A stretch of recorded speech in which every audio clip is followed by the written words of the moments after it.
প্রজ্ঞান্বেষী বহু মানুষ 1947-এ স্বাধীনতা, দেশভাগ, তারপর নিজ ভূমে পরবাসী গৃহহীন অগণন মানুষের চলে আসা এপারে।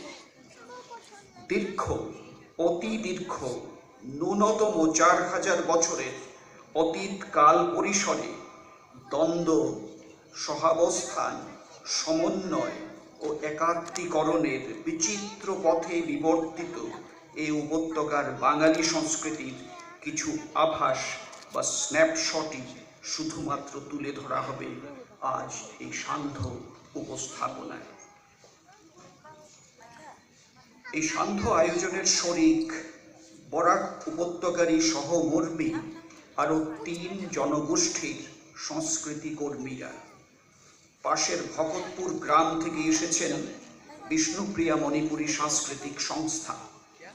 বিষ্ণুপ্রিয়া মণিপুরীদের ইতিহাসও অতি প্রাচীন। প্রাচীন গ্রিক বিবরণে এদেরই সম্ভবত বলা হয়েছে বসনা রায়। গ্রিক ভূগোলবিদেরা 2য় শতকে বসনা রায়দের আবাসভূমি দেখিয়েছেন লোকতাক লেকের পার্শ্ববর্তী বর্তমান বিশেনপুর বা বিষ্ণুপুর অঞ্চলে। উদ্ভূত প্রতিকূল পরিস্থিতির চাপে পরে এরা দেশান্তরী হয়েছেন।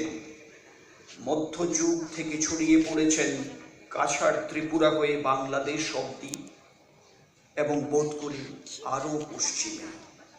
একটি প্রশ্ন স্বভাবতই উকি দেয়, এদেশের প্রাচীন সাহিত্যে এই বিষ্ণুপ্রিয়া বা বসনা রায় কি তাহলে উল্লিখিত হয়েছেন বৃষ্ণি নামে। যে প্রাচীন সাহিত্যে কৃষ্ণকে আমরা দেখি বৃষ্ণি সন্তান রূপে। আরাকান দেশের প্রাচীন রাজমালা এরকম একটি সম্ভাবনার দিকেই ইঙ্গিত করছে। কোনো বিতর্কে না গিয়ে এই মুহূর্তে এটুকুই বলা যায়, বিষ্ণুপ্রিয়াদের সঙ্গে কৃষ্ণের যোগ আদিকালের। এই শাশ্বত ধারাটিরই প্রতিফলন থাকবে আমাদের বন্ধু বিষ্ণুপ্রিয়া সংস্কৃতি কর্মীদের উপস্থাপনায়।